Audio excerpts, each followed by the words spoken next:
Test, test. There's nothing there. Huh? Really? Test, test, test. Really? Very low. Okay. Yeah. I'll go find the.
Test. Ah, that's better. All right, can slide a little bit closer here.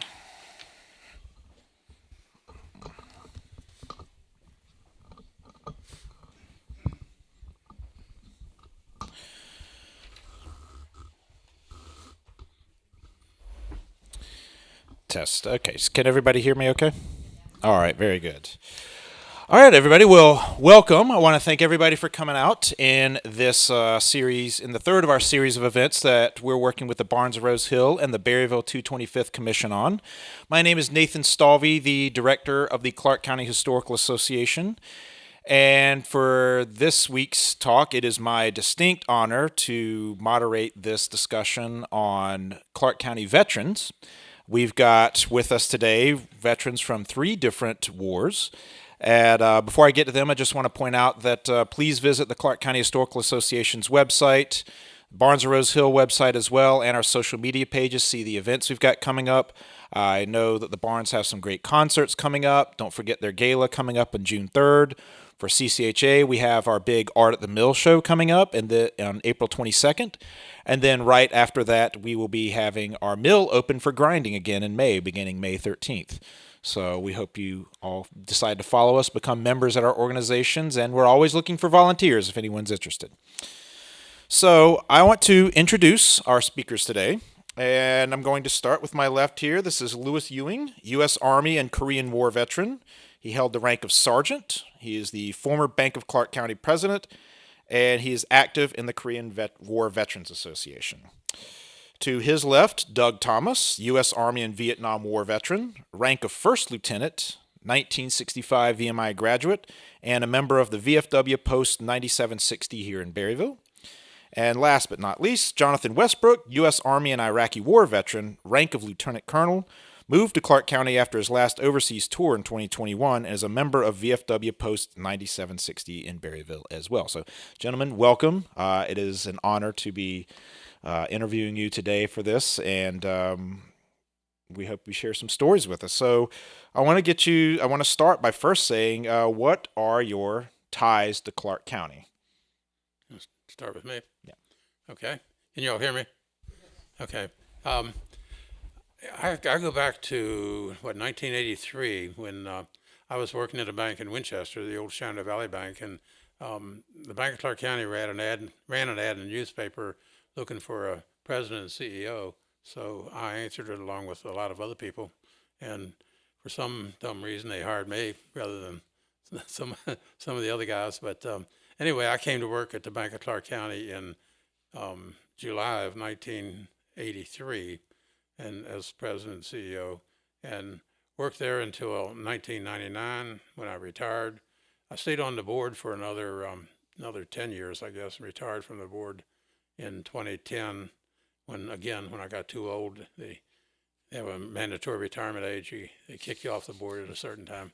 So it was a good job. I enjoyed it. It was really good to me, and I hope that I did a decent job for the bank while I was here. But I guess if you go back farther than that, I used to play football and baseball against Clarke County High School, or Berryville High School at that time, going way back. So that's pretty much my ties to Clarke County.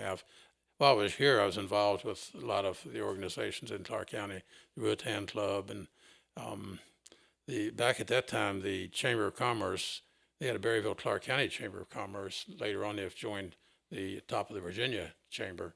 But at that time, I was a member of the chamber and president one year, and served the Ruatan Club, Red Cross, American Heart Association, and member of Duncan Memorial United Methodist Church, where I still go to church along with Tom and Joyce. So that's it. All right. My connections to Clarke County are not nearly as impressive as Lou's, but I've played a lot of tennis over the years with some friends from Clarke County, Skip Roy and Wade Johnson and Peter Fleming, and always enjoyed coming down here. And it's kind of neat in that a friend of mine who died a few years ago, whom you will well know, one of the prominent Clarke Countyers, Harry Bird. I used to go visit him in his office because he spent a year at VMI, went on to University of Virginia, and I enjoyed talking with him. And one time I said, well, Senator, you were in the Virginia Senate about the same time as a first cousin of mine from Roanoke. Did you ever know Earl Fitzpatrick? And he looked at me and said, we were seatmates. So he was an interesting guy. And my family is unusual because my dad married late in life, and I was the last of the kids. So my father was born in 1884 and my mother in 1902. And one time I mentioned to him, we were discussing family history, and I said, well, you know what my family's politics are. My father's middle name was Cleveland. And the guy's pushing 100. And he starts rattling off, and I probably won't get it precisely right, but this is the idea. And he said, yeah, Grover Cleveland was president from 1876 to 1880, and then again from 1884 to 1888. I was amazed at his recall and his knowledge. Pretty smart guy. So one of your famous folks from Clarke County. Otherwise than that, my connection to Clarke County today is being asked to be here. So I'm glad to share a little bit of knowledge. I was in Vietnam from June 67 to May of 68. I was a forward observer in heavy artillery and American Army liaison officer to the Australian Army. And it was an interesting year. 8-inch 175 is heavy artillery. The 175 and the 8-inch are interchangeable barrels to this large gun, which weighs about 60 tons. And literally, you can unscrew one and screw the other one in, adjust the pressure in the equilibrator, which compensates for the overhanging weight of the barrel. The 175 threw a 150-pound shell up to 19 miles. So this was a pretty good-sized gun. Mm-hmm. We were not part of, which is more common, any division artillery. We were general support. We were just outside of Saigon until Tet at the end of January 68. Then they moved our battalion up to Camp Eagle in I Corps, 30 miles south of Hue, for the push into the Oshawa Valley. I was a survey officer, which takes a little bit of explanation. I wasn't taking surveys insofar as statistics on opinions. Survey was more like surveying. So my job was to go out on our new hilltop and do these calculations and put in 2 poles denoting true north. Obviously, the directional control for artillery is very critical. I was amazed. This is somewhat critical of the Army, but it's the truth. I'm sorry. The Army does some wonderful things insofar as massive coordination of very complex pictures, but in both cases, the fire bases for Bastogne and Birmingham fire bases, the first two leading from Camp Eagle to the Oshawa Valley, where I put in survey, some knucklehead chose the lowest hilltop in the area for both fire bases. It just devastated me. I'm thinking, my God, these places are going to be occupied by loyal American men trying to do their duty, and the enemy in all of these surrounding areas, surrounding hills, are going to be looking down on them. And they can spot where the ammo dump is. They can spot where the defensive positions are. Sure enough, a year later, Bastogne was overrun and everybody was killed. And it just broke my heart. So I feel like objective, honest analysis is very important. Of course, I have great respect for the Army and for the armed services, which do a terrific job with massive challenges. But occasionally there are substantial errors that creep in. So my memories of Vietnam are mixed, and so I'll pass it on to somebody who has a more modern outlook. All right, so Jonathan, we know you came to Clarke County in 2021. What brought you here? Well, we've been wanting to find some land and settle down for about 15 years. My family, my wife, and 3 kids. About 15 years ago, my wife and I were on the couch, and she comes from a farming background. I come from a farming background, but we never discussed it. She said, "You know what would be the best thing for me is if we had some land and some animals." And I said, "That's actually my dream too." And so for the last 15 years, we've been saving up money to buy a farm. And before we left in 2016 for our most recent overseas tour to Italy, we wanted to drive the kids around the States and kind of give them a memory of America before they go away for who knows how long. It could have been up to 8 years that we were gone, and that's a long time for young people to be away from their homeland. And so we really wanted to impress that on them. So we drove around. We were also looking like, hey, maybe we want to live. Where do we want to live? Do we want to live in the South, in the Northeast, in the Midwest? Because while my wife's from the Midwest and I'm from the West Coast, we have family all over, and we just and we've moved about 10 times in the last 20 years with the military. And so so we wanted to find the right place and find a place to put down roots. And so after getting assigned to the Pentagon, after this last assignment overseas, we just fell in love with this area, and we just kept getting drawn back to this area, this Shenandoah Valley and Clarke County in particular. And it's just grace of God that there was just the right piece of land, 46 acres, just off of Paris Mountain, and we're just so blessed to finally have a place we can put down some roots. So very short association with Clarke County, but hopefully we're here to stay. So. Great. Well, welcome. We love to have you. So we're going to follow up. We'll start with you. And this is a question for all 3 of you, but we'll start with you. What called you to serve? Family history.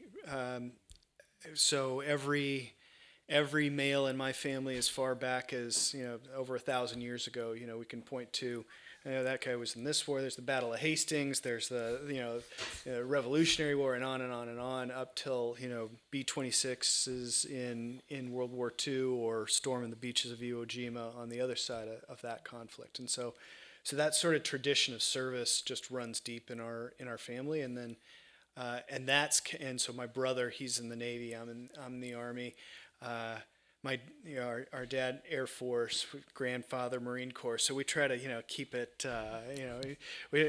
It's more about the service than it is necessarily a particular service. And I'd originally wanted to join the Air Force and be a pilot.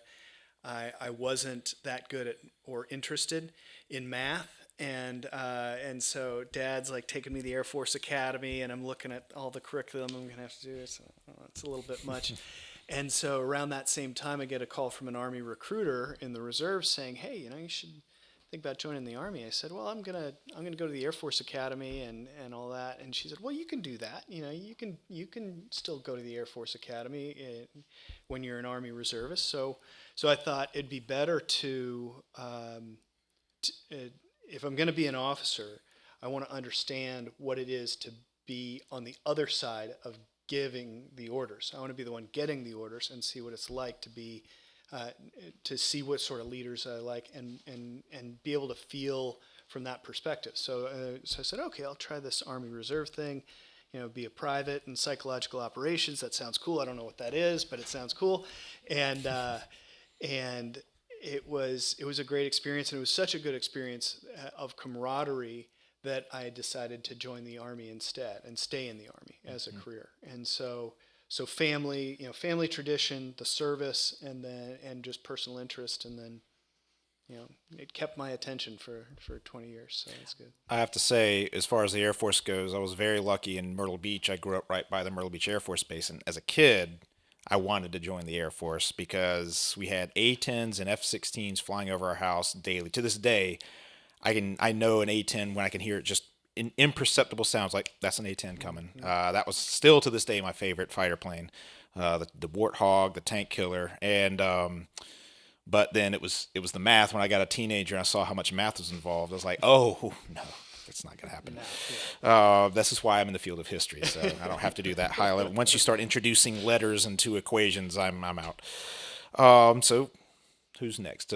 Call to serve. Why? I went to VMI and graduated in '65, and in those days, everybody was obligated, if you went through the entire program, was obligated to be commissioned, be an officer, and to serve in those days, we only had Army and Air Force. They now have Navy and Marine Corps also. But I thought VMI was a very good education, preparation for life. So when I realized that that was going to entail an all expenses paid trip to Vietnam, I thought, well, it's my duty. I've got to do it. I was not in intense combat the whole time. One particular ambush was pretty dramatic. I was out about 15 miles into Viet Cong territory and had a company of South Vietnamese soldiers with me for protection. And we came under intense fire, and most of them became catatonic,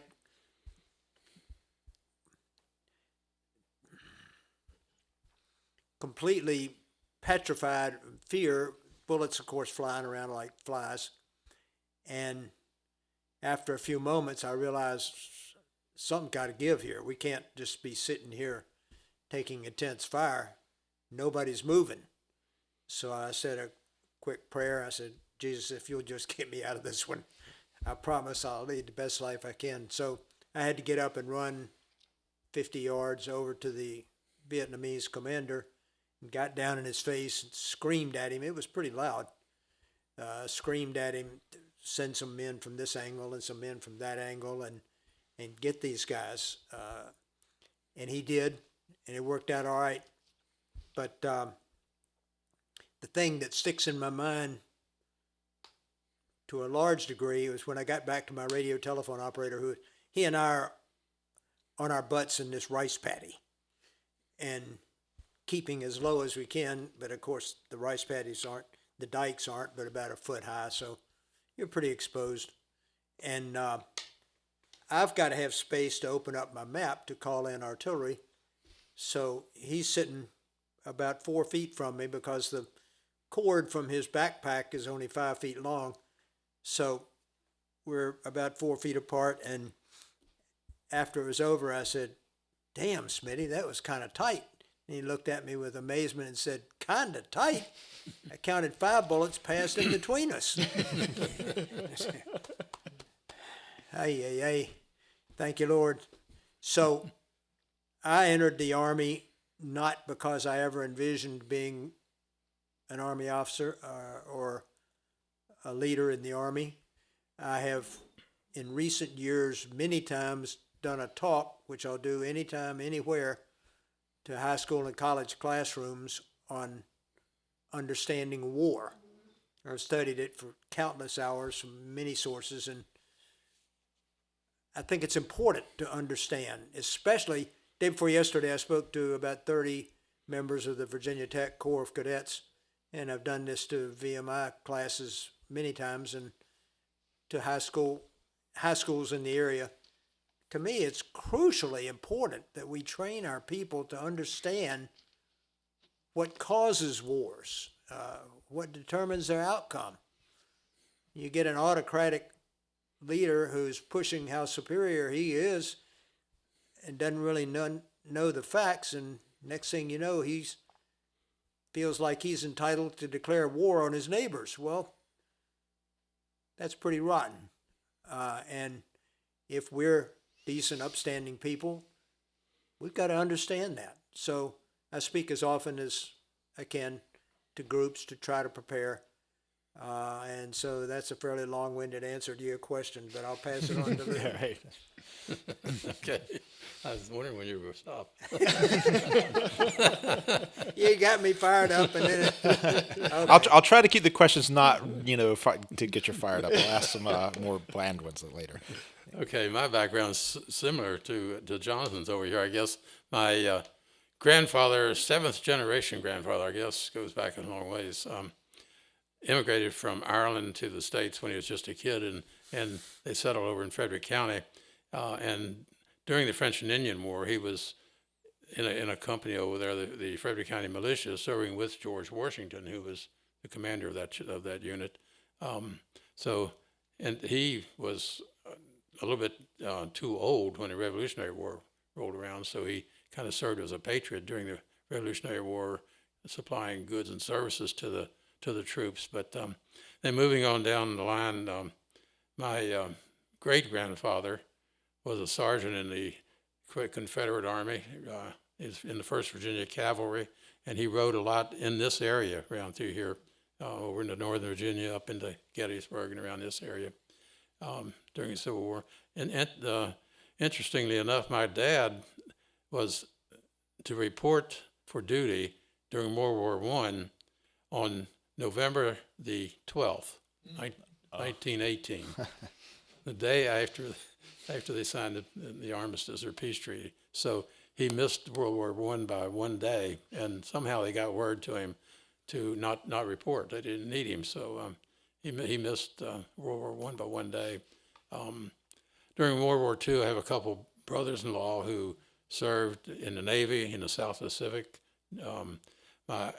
I'm one of 4 brothers, and each of us have taken a turn serving in the military, different branches. My older brother served in the United States Army Air Corps at the end of World War II. My second brother served in the Navy during the Korean War. I was in the Army during the Korean War. My younger brother was in the Air Force between Korea and Vietnam, the Cold War area. And then I have a grandson who was in the Marine Corps, just served 4 years, just got out a few years ago. So we have a history of serving in the military in our family, and I think we considered it a privilege to serve and an obligation and an honor to serve. So anyway, that's... So each of you have served in different parts of the world. When you went off to those foreign wars, what were those first days like, and how did you adapt to being in a totally different part of the world? Well, unlike these guys over here, they were officers. I was just a little grunt, okay? So you do what you're told to do. But, I mean, it's kind of rather surreal, really, when you go from here to get on board a troop ship and go to Korea. You get there, you obviously, you don't know where you are. You don't know anybody around you. You're just pretty much on your own. And you have to depend on someone else at least for the first few days, to lead you to the chow hall and to the latrine and everything else, so you know where to go and what to do. But you adapt pretty quickly, and you learn the routine, and you get into the routine, and it when you're 19 years old, you learn, you adapt pretty quickly. So Okay. I'll keep it short. Well, it went fast, and it was about what we were expecting. So we'd done a lot of preparation for it. I was in the 82nd Airborne Division as part of the Global Response Force, and so all of our bags were packed. We were on a 1-hour call. If you had to go to the grocery store, you called up your office and said, "Hey, I'm going to be at the grocery store. Here's their number. Give them a call." And the Battle of Fallujah was going on, and we thought we'd be called in for the Battle of Fallujah. So we were studying all the maps in that area and preparing for that fight, and ended up not getting that call. And so we're like, "Oh, all right, who knows?" And then the call comes up, "Hey, you got to go to Baghdad. The diplomatic road between the airport and the Green Zone is just overrun, RPGs and suicide bomb attacks, and so we need you guys in there to secure that road." And so 3 days from getting that call, we were walking the streets of Baghdad, doing 72-hour dismounted patrols, and so there wasn't much time to really think about it. Like, okay, this is different. Like what's happening. You're thinking about ammo, food, and sleep, and making sure your guys have everything they need. You're studying your new sector. There's a significant sniper threat there, so you're thinking, okay, so if I was a sniper, where would I be? We're planning out our ambush positions for the night, because you can't walk for 72 hours. Obviously, you walk for 4 or 5 hours. In different patterns, trying to not set a pattern. You pick a hide site, strong point there. Do ambushing, an ambush position, and some of your guys can get some rest and sleep and food. And so it was a lot like being in Ranger School. It was just you didn't have time to think. You're just dragging. You're tired and just focused on survival and the mission. So. It was different, but it was about what we expected, at least what I expected. When I do my talks, the most common question is, how did we get involved in Vietnam? And I can explain it fairly simply in that, from your point of view, communism took over in Russia in 1918. In 1948, communism took over in China. In 1954, communism took over in North Vietnam. Now they're threatening South Vietnam. Remember, Khrushchev stood before the UN in '63, took off his shoe and started pounding the podium, screaming, "We will bury you." Then, of course, we had the Cuban Missile Crisis then also. So the lethality of the threat from communism is quite clear. So we thought we had to stop the spread of communism by fighting in South Vietnam. Things ended up totally different than what we anticipated. So a lot of people say, we should never have been there. Well, that's kind of painful to me to know that 60-some thousand guys died and a couple 100,000 wounded, and now we're saying we should never have gone. That's pretty painful. But I think one major thing that's almost always overlooked when people say we should never have gone, it was a waste. I say, wait a minute. It wasn't a total waste. Yeah, probably we shouldn't have gone, all things considered. But we served notice up front and clear to both China and Russia that we were not going to sit back idly while they maraud the world. That's a very important lesson. So we did the best we could over there. If you can imagine the difficulty of planning 500,000 men and all of the trucks and tanks and planes and incredible ammunition and all of the difficulties, we did a pretty amazing thing there. That is incredibly complicated. So that's how we got started in Vietnam. 5 years ago, I was listening to the radio and traveling along, and John McCain was on, and he was head of the Senate Foreign Relations Committee at that time, so he had some serious knowledge. And he said, what I'm about to say will shock some of you, but I'm telling you, in today's world, in Southeast Asia, Vietnam is our best friend. It's the truth. Best friend. Well, it's true. So things change. I want to know that at the end of my days that I've done everything I could to pass on knowledge, to build patriotism, to do what I can to better mankind. You got me fired up again. All right, so I'm droning We'll- on and on. we'll Take over, will you? Start pulling your coattail here. all right, so switching gears a little bit, when we talk about wars, obviously there's a lot of traumatic moments and terrible moments in war, but sometimes there are these unique and heartwarming or even funny stories that come out of it. What are some fun or heartwarming stories or experiences that you may have had while you were overseas? You want to start with me? Yeah. I guess a heartwarming story. This was in Korea after they signed the armistice in July of '53.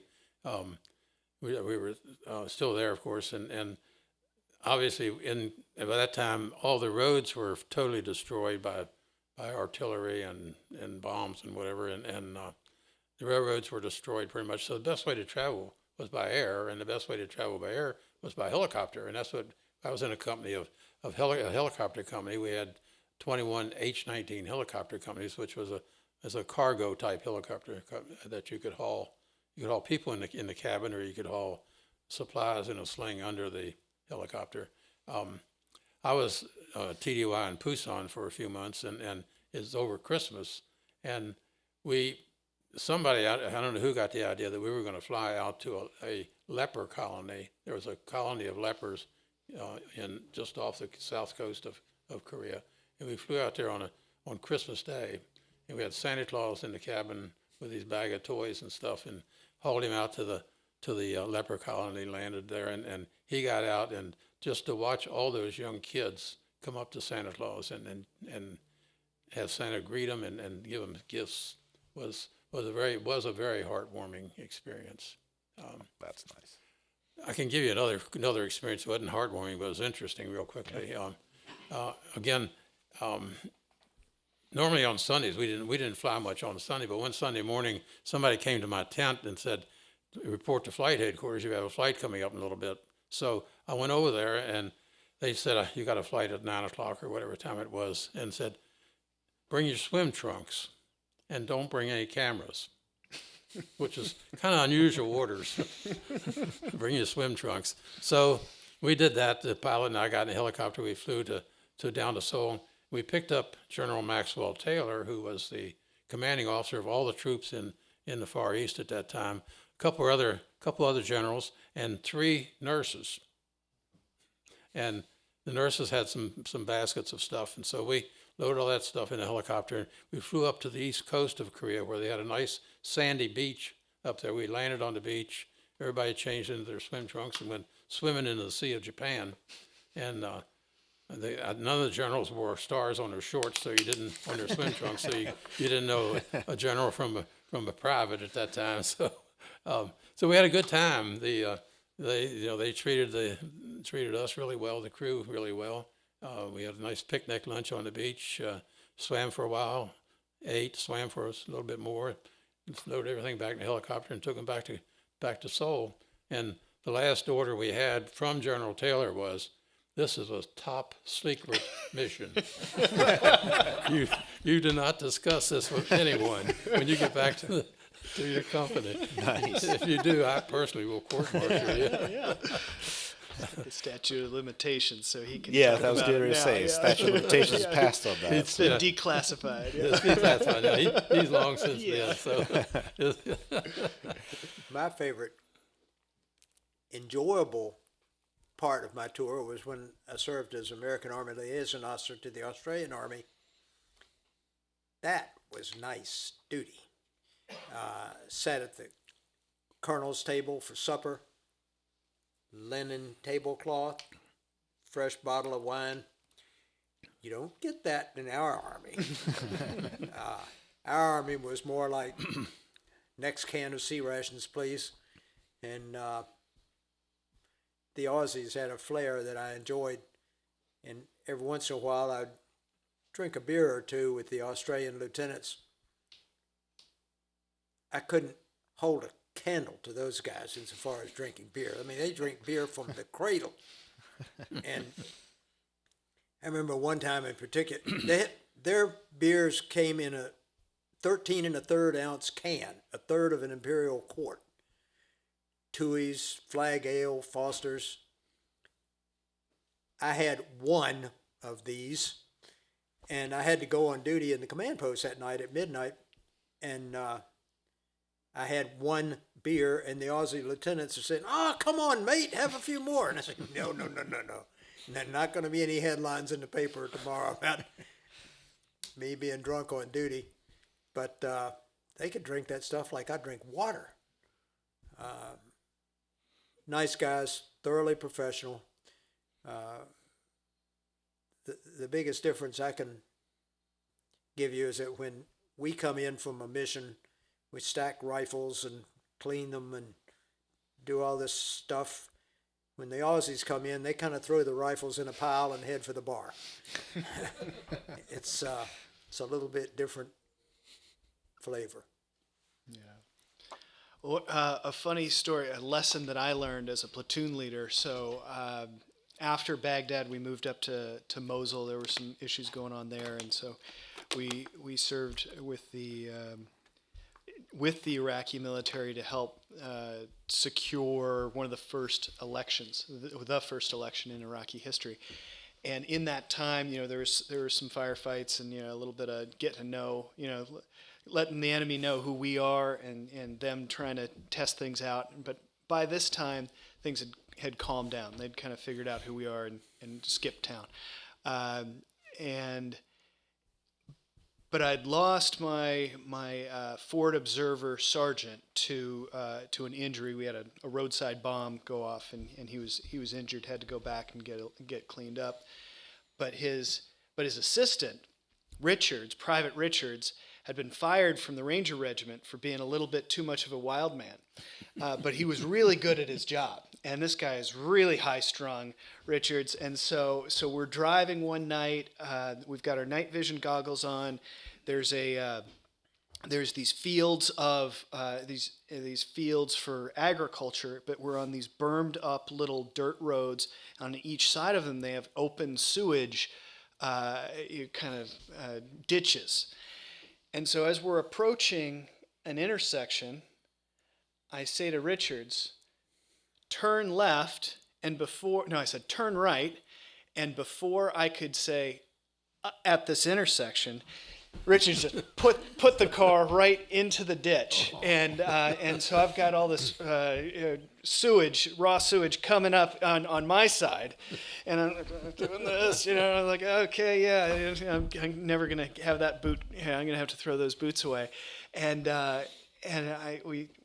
we're stuck in there, and I go to Richards, and he goes, was I supposed to turn right there, sir? And I go, well, what I was going to say was up at this intersection, but you did the right thing, because wait, if there was a bomb right there and I say turn right, so in the future, I'll say up ahead at this next intersection, please make a right, as opposed to turn right, and Richards did it. So that was a funny thing that happened to us. We pulled the truck out, and no, my foot didn't rot off or anything, so everything all was well and good, and I learned a good lesson there.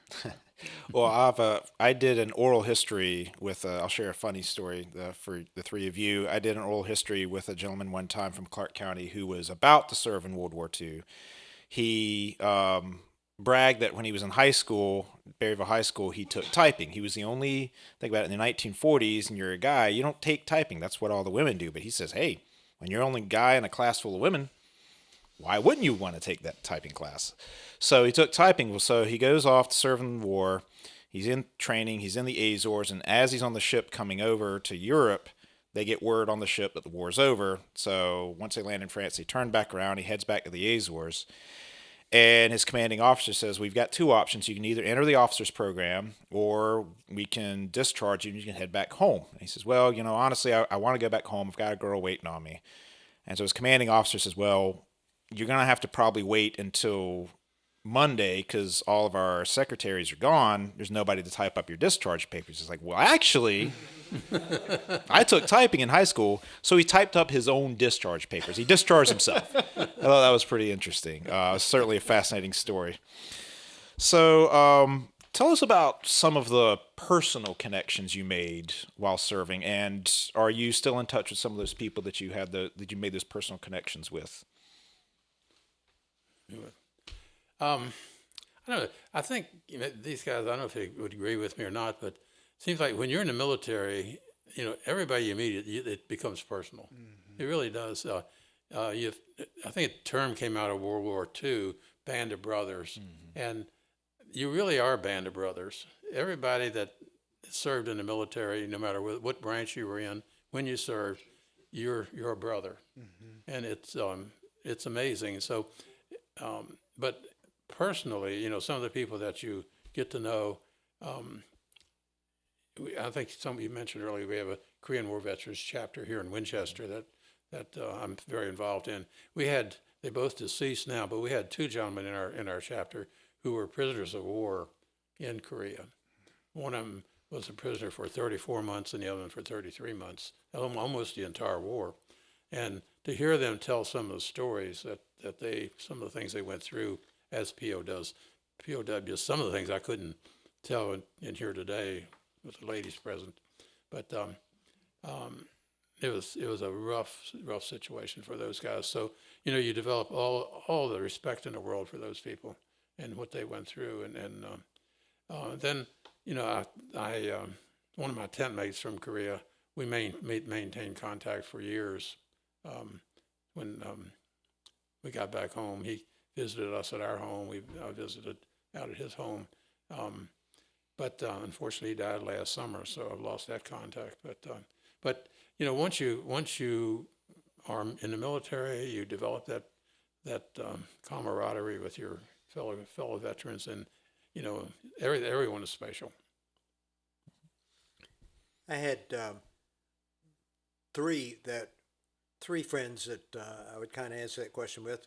Two of my classmates from VMI were in officers basic and then survey school, and then we were at Fort Bragg, North Carolina together, Donnie White and Wayne Childs. Donnie White was a phenomenal athlete, starter on the Rat basketball team, All Southern Conference as a halfback, second in the nation in stolen bases and batting average. Phenomenal athlete, but an even nicer guy. So they were close friends.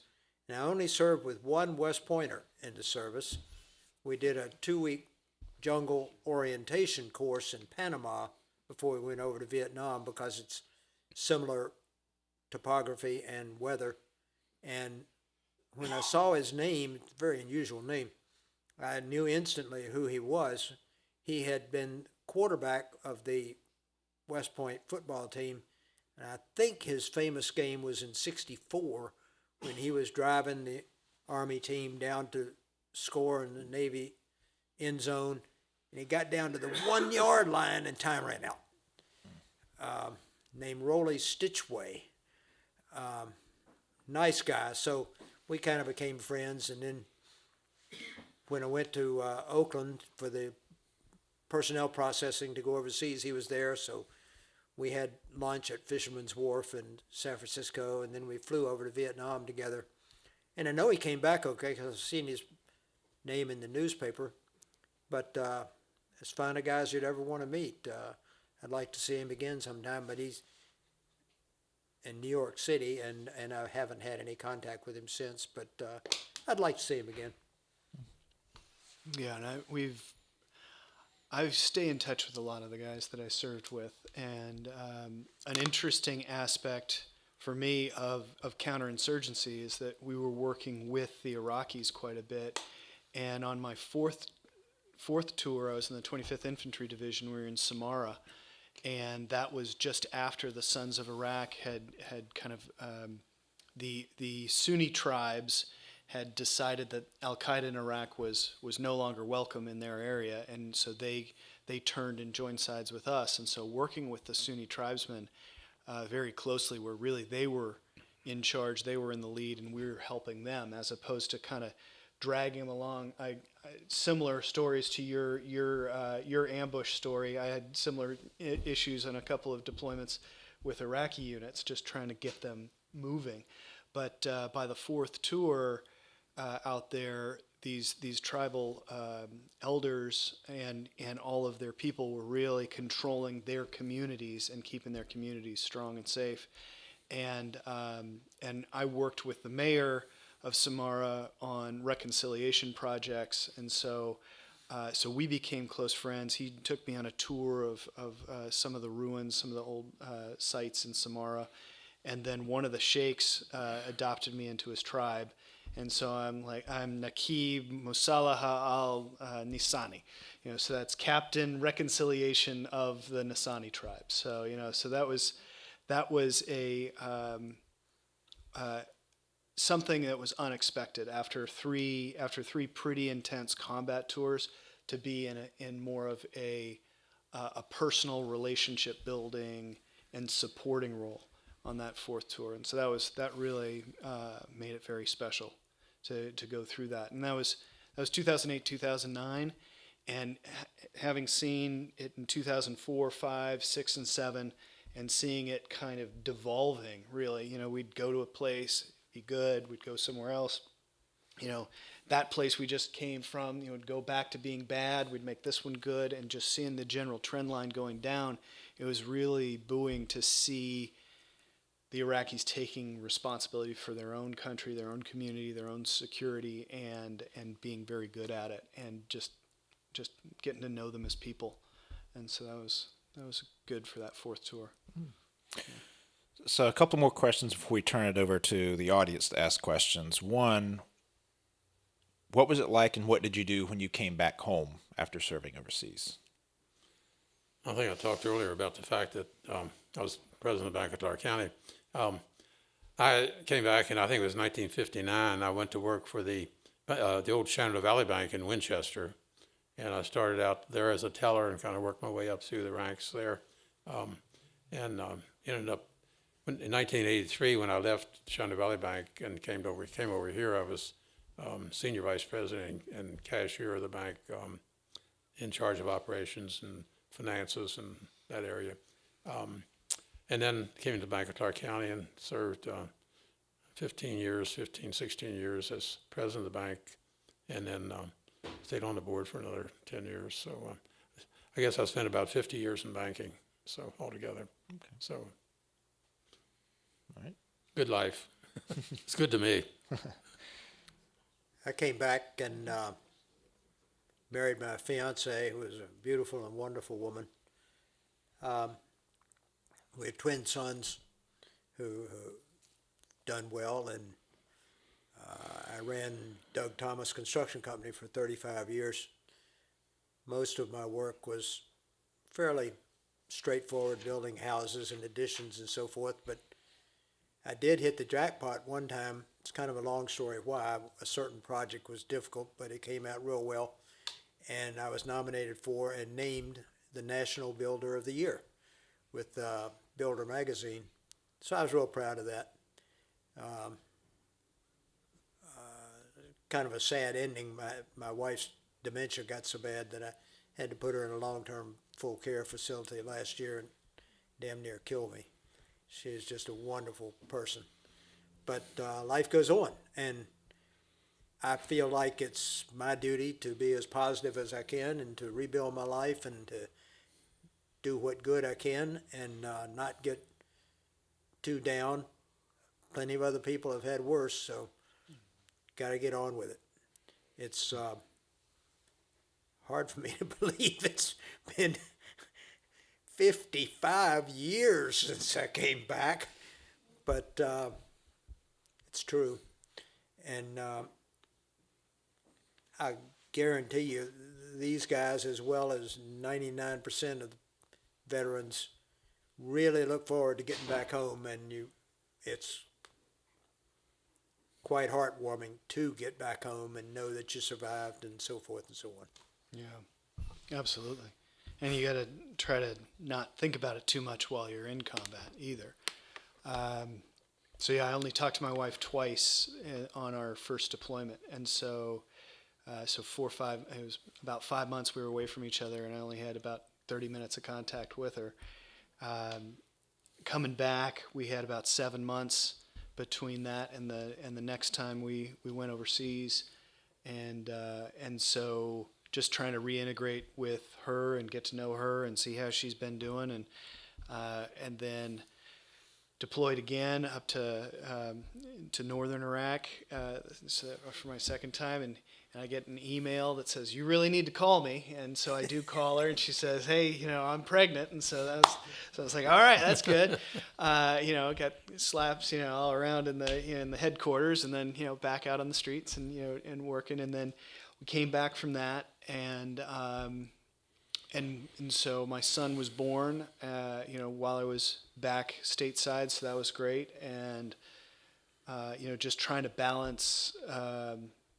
Being an officer in the 82nd, trying to schedule jumps and do all these different things, and we were training up for a special mission for our whole unit, and so trying to balance that and getting promoted, and it was tough. It was tough to manage, and a lot of guys don't, and I'm not saying I did it great, but a lot of guys can't keep a marriage or even find a mate in that sort of an op tempo. And so it was really, grace of God and the fact that I got a stubborn wife, that we're still together, and that she was able to keep me straight all those years where I was gone for about the first 8 years of our marriage. I was away from home, either training or deployed, more than I was home. And so it was this cycle of constantly getting to know her and her systems and all these things, and getting to know, just civilian life, and what, things being important, being in a grocery store and stuff like that, or not driving away from a box that's on the side of the road because you've been trained, you think it's a bomb, and stuff like that. So that took a lot. And then after that, after my third deployment, we were in Solder City, and we were getting we're taking a lot of indirect fire and a lot of attacks, and it was pretty hard. That's when I first sought some mental health support for kind of the shell shock and everything we went through. Was after that third deployment, and then my fourth deployment, the one that I was telling you about in Samara, 10 days before that, my daughter was born, and so I had 10 days with her before I was gone for a whole year. But by that time, 08, 09, things were calmed down enough, and technology had advanced enough that I was actually seeing my kids, on the internet, kind of video calls. We were able to do that, and so those sorts of reintegration process became a lot easier when there was a lot more communication, and so then I took kind of a hard left turn in my career and went to a strategic intelligence functions instead of the infantry, and I was like, okay, so that means that I'm going to have more time with the family, and I'm going to, not, because I know guys that have 19, 21 deployments between Iraq and Afghanistan, and a lot of Ranger Regiment veterans, a lot of Special Forces guys that are friends with me, they just keep going back, and I don't know how you live 20 years of your life going back and forth like that and have some sort of semblance of normalcy. And that was looking at my family. I was like, I want to do something a little different for the kids. So that's why I decided to get out of the infantry and go this other path. And then, of course, they deployed me in 2019, 2020. Anyways, but that was easy. That was 6 months, and the kids were pretty well grown up, and so it's just a constant process. Yeah, I need to say something. These guys talked about their wives. The worst thing you can do is ignore your wife, so I better say something about my wife real quickly. Tom and Joyce might tell on me tomorrow when they see my wife at church. We met in high school, and we were high school sweethearts, and sometime between the time we graduated from high school and the time I left for Korea, we became engaged, but we did not get married. But when I came back from Korea, 3 days after I got back from Korea, we got married. I keep telling my wife all the time that she was standing at the church door waiting for me to get back from Korea. She had all the plans made. All I did was just walk into it. So we got married 3 days, and it's been near almost 67 years ago. So Wow. it's been a long time. Congratulations. Wow. Actually, a quick follow-up question to what you were saying about how technology advanced, and by 08, 09, we're now having the ability to, with email and video chatting and things like that. And those who are serving overseas now have that ability to communicate with their families back home.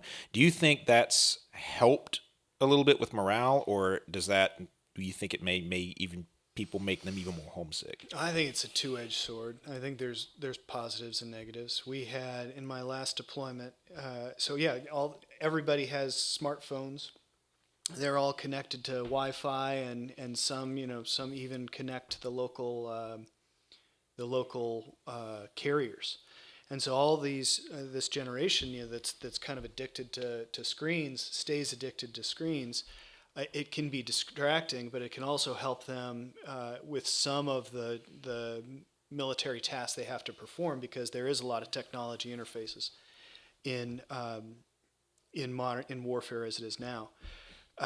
Definitely helps in terms of them feeling like they've got a connection back home, and they've got that kind of social network that's uninterrupted.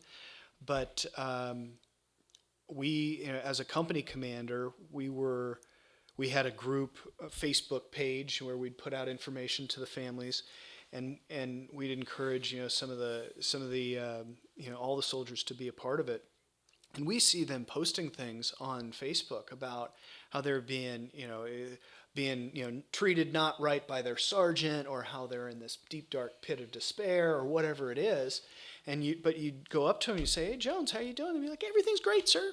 It's like they're letting all that out to this huge group of people, but they're not turning to those around them for that support that they should have, and they're not really focused on and now with and that was 08, 09, that example. But now with the phones, they're kind of sucked in here, and they're just individuals as opposed to that band of brothers that Lou was talking about.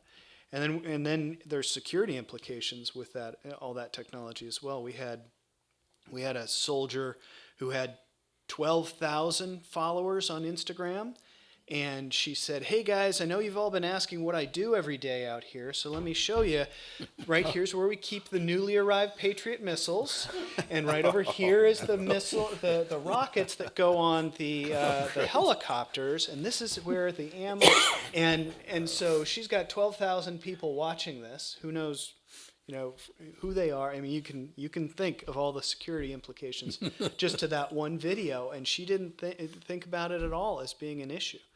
And then we see in the current conflict between Russia and Ukraine, we've had the most generals killed in any conflict since World War II, and that's all based on cell phone tracking. And and kids in their basement can track where different Russian formations are. It's not just the NSA or anybody else. So you can find, okay, there's General Asimov right there, and there he goes. So I think that the whole, at least I'd say most military thinkers are rethinking.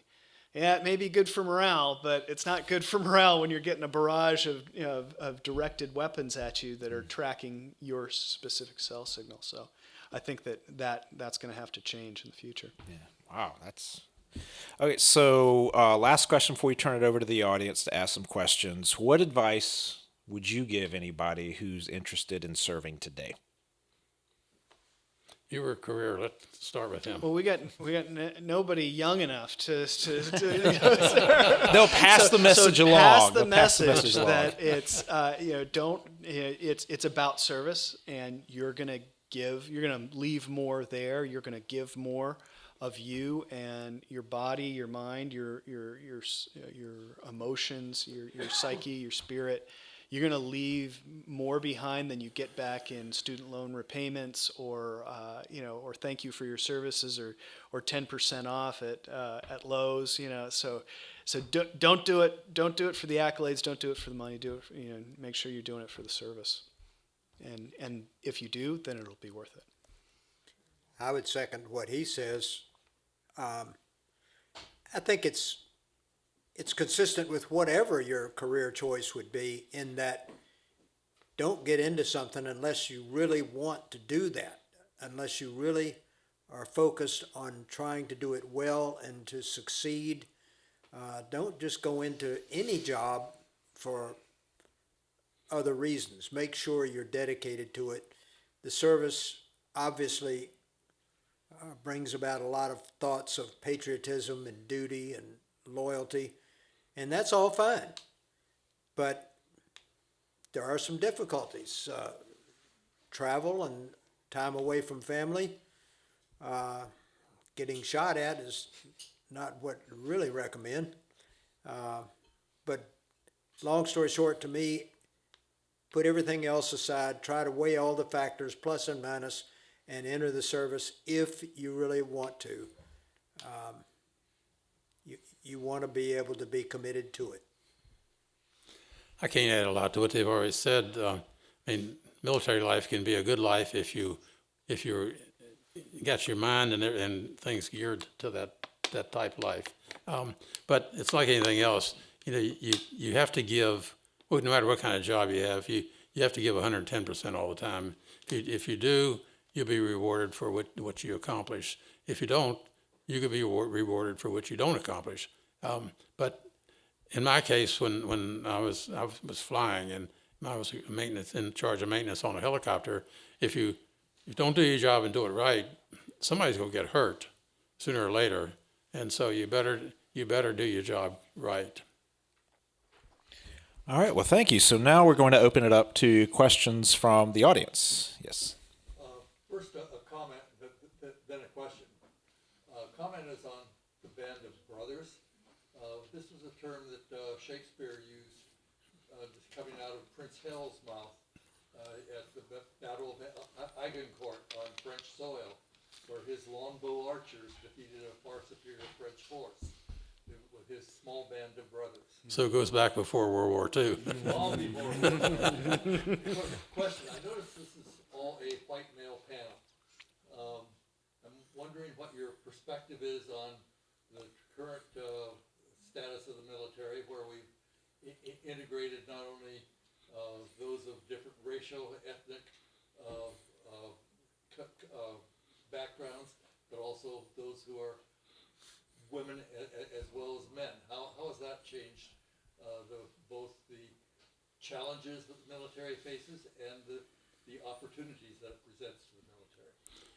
Well, the Korean War was the first war where we had integrated forces. But prior to that, in World War II, you had black units and you had white units. Harry Truman, right after Korea, he integrated the military. And even when we were in Korea, a lot of the units were somewhat integrated, but not to a great deal. In my company, again, we had it was a small company because we had 21 helicopters. We had a lot of warrant officers were our pilots.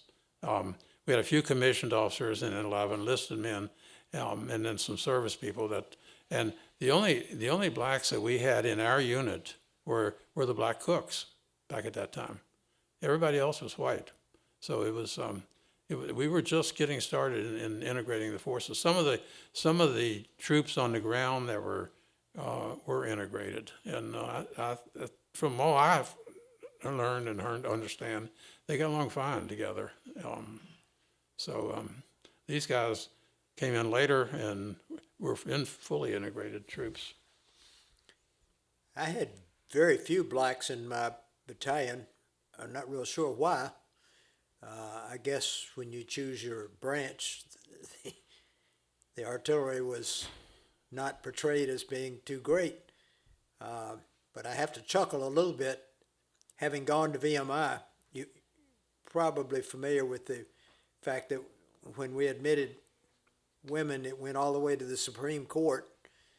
And the vote against VMI was 7-1. You say, well, wait a minute, aren't there 9 members of the Supreme Court? Well, Mr. Justice Clarence Thomas's son was at VMI, so he had to recuse himself. Well, anyhow, a lot of the old Corps thought, girls will want concessions. It's whole place is going to hell. As far as I'm concerned, it's the best thing we ever did. I had to chuckle just a couple of years ago. My family and my wife are from Roanoke. We're up and down 81 often. I stop by VMI now and then just to reminisce. And I stopped 2 young female cadets and said, I'm interested in you. Can you share a minute? Sure. I said, well, we chatted a little bit, and I realized I was over my head pretty quick. And I looked at the first one and said, well, what are you doing for a major? And she said, looks me square in the eye and says, I'm doing a double major in Arabic languages and physics. And I said, clearly you don't need any help from me. And I said, well, how about you? Looking at the other one, and she said, I turned down an appointment to the Naval Academy to come here, and I love it here. And I thought, I love it here. I've never heard that before. So the blacks were admitted back in 68, 69. As far as I'm concerned, they've done their part. They've earned their way. It's just not a big deal. And I think the same is true for the armed services. The blacks and women integrated into the service have done just fine. It's no longer, thank goodness, it's no longer a big issue. Yeah, I'd say overall it's a benefit. My first squad leader when I was a private was a female, and she could do more push-ups, sit-ups, and run faster than anybody that worked for her. And that definitely set me in the right course for a frame of mind in terms of how to think about, let's say underserved or newly integrated populations. In the 82nd, the All-Americans, it was people that came from everywhere, and so I had a Muslim squad leader. I had a probably 20% Hispanic, probably 15% Black. I had an Asian guy in my platoon. So race, religion was not at all an issue. We had no females in the infantry until about my second or third deployment. We got a female physician's assistant, a doc, and she was about this tall, Maribel and Andrade, and she didn't really know a whole lot about the ins and outs of the military, but she'd been an ER doc in Los Angeles, and that's who you want patching you up after a firefight is Madi, and so nobody cared if she was Hispanic, female, or any other of the things. You care about being able to get the job done, and we've had a fueler that spoke like what you're talking about. We had a fueler that grew up in a family that spoke Persian, Farsi, and Arabic. And she was very unassuming, and you wouldn't necessarily realize that she was of Middle Eastern descent. And so she would just come along with the high-ranking commanders on these high-ranking meetings and just sit in the back, and then have a closed-door meeting with the commander and say, "Well, your interpreter actually said this to this person. It seems like they're trying to have conversations that you're not aware of." Oh, and that person in the back room, he's from Iran. He was not in the back of the room. He's Iranian. He's not actually an Iraqi.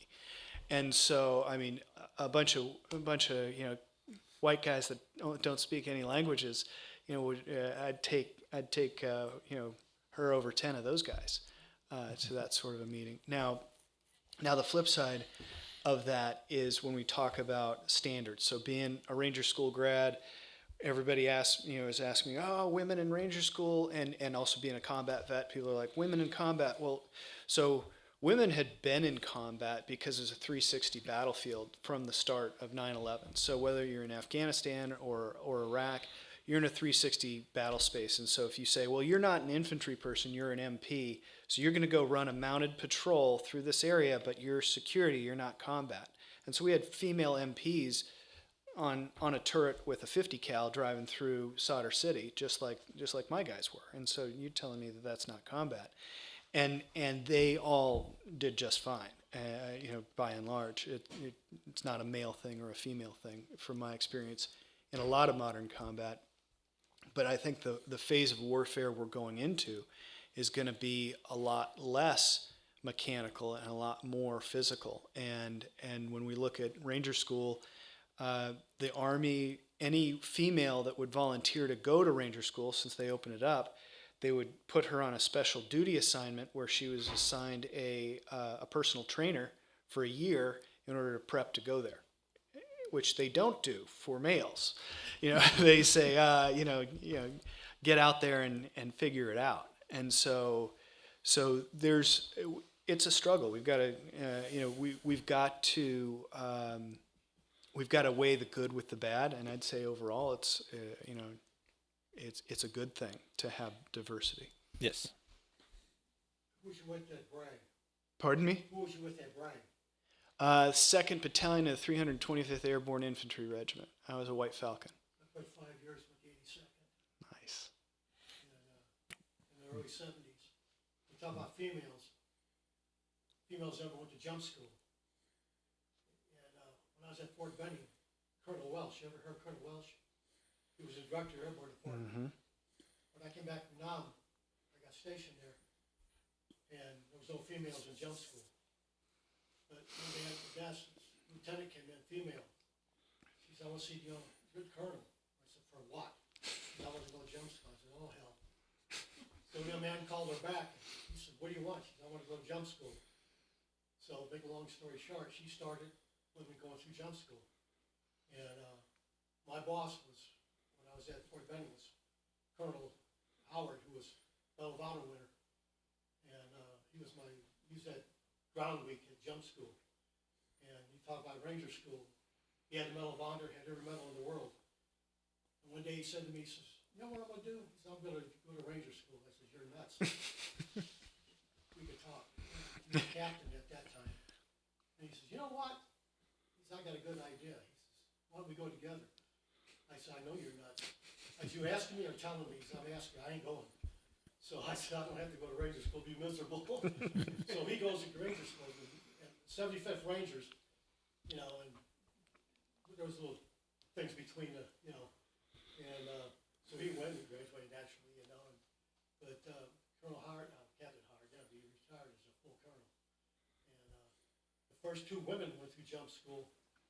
They jumped a C-41, and, it had to be, drop a feather out, so everything was fine. And, CNN, everybody was there, and so, that's Yes.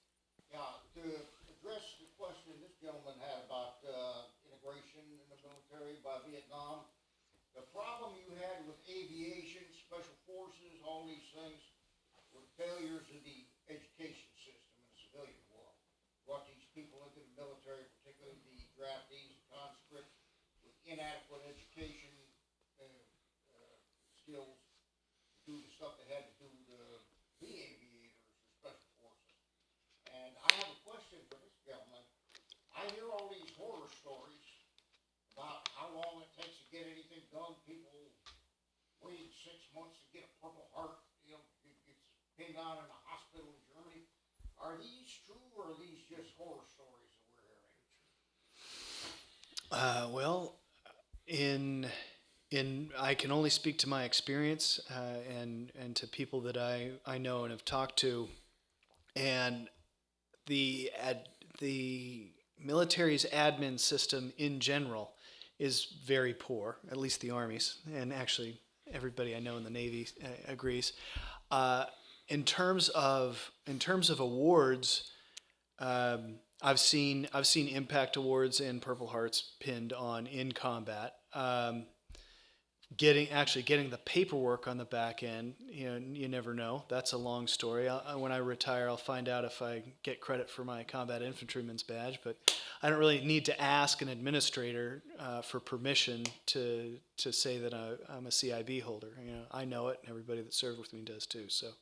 So I'm not sure. I've not seen those reports other than I don't know if there's a spike or anything like that. But in general, we could do better on admin. And I should have added VA. Mm. The reason I'm asking is when I got out in August of '71, they were processing out over 1 million people in a hurry. And I think I had my first disability paycheck within a couple of months. This was an era when there were no computers. Everything was, Remington Raiders and all this. I cannot understand. I got wounded. Full colonel came around 71st and back every morning, and the Purple Hearts people came in the day before. I just find it incredible with all the computerization we have, all the modern technology, we can't do better for these people today, particularly when they get into the VA system. Yeah, I don't think that computers have actually helped They speed up things. really, for the world. I can tell you, I mean, whenever I've had to apply for federal grants, I have to go through 3 different websites just to get a login and a password. So I can imagine the entire system. There's so many different protocols. There's so many different, this is how it's done.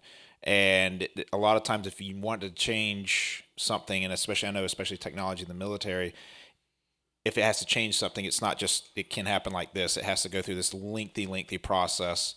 Correct me if I'm wrong, but it wasn't too long ago that on Navy ships, they were still using Windows XP systems on Navy ships. This is no lie. I think this was only, as recently as 2016 or 2017, 4 years ago, yeah. which is like several operating systems back. So yeah, I don't doubt it. Other questions?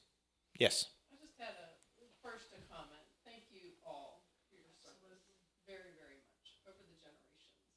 I am a Navy retiree, retired out, and I served just a few years prior. So my deployment time was a beautiful tropical 3 months in Desert Shield time in Diego Garcia.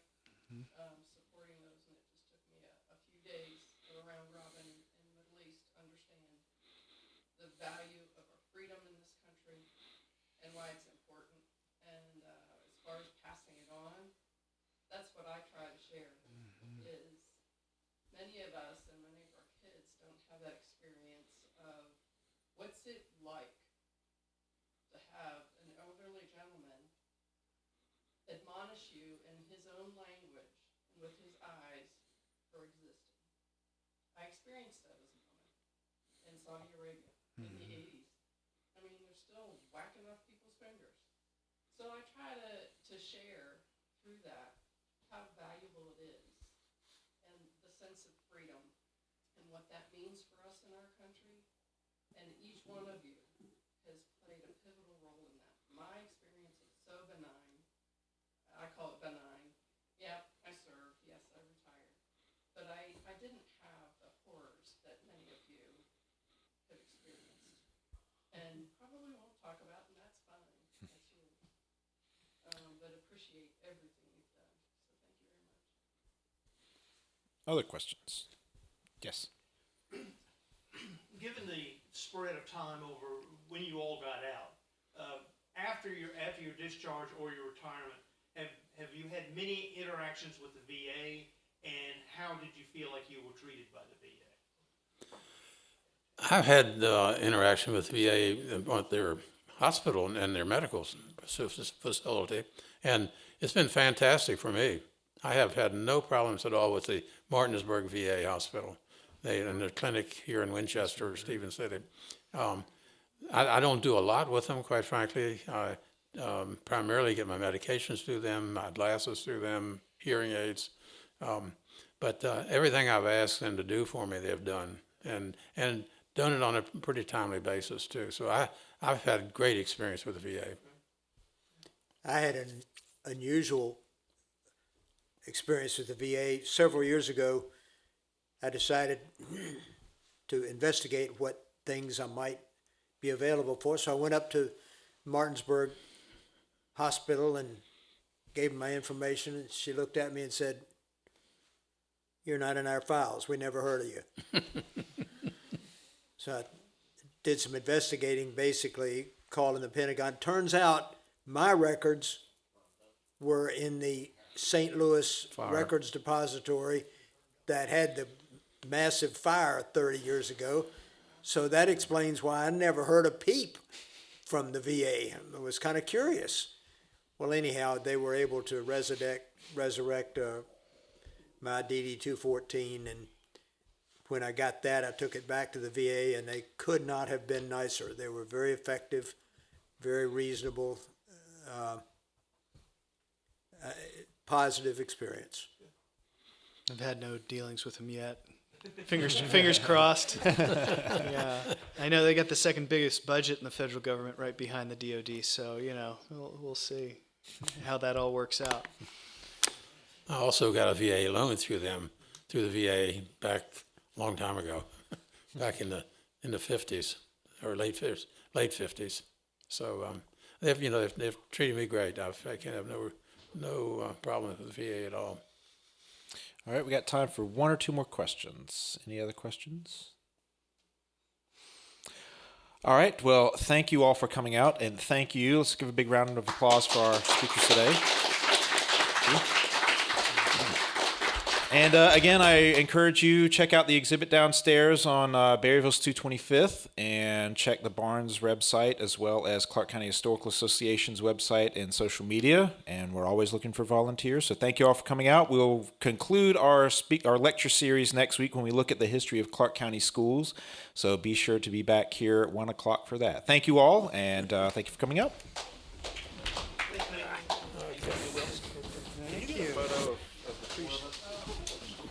Could we get Let the old man get up here.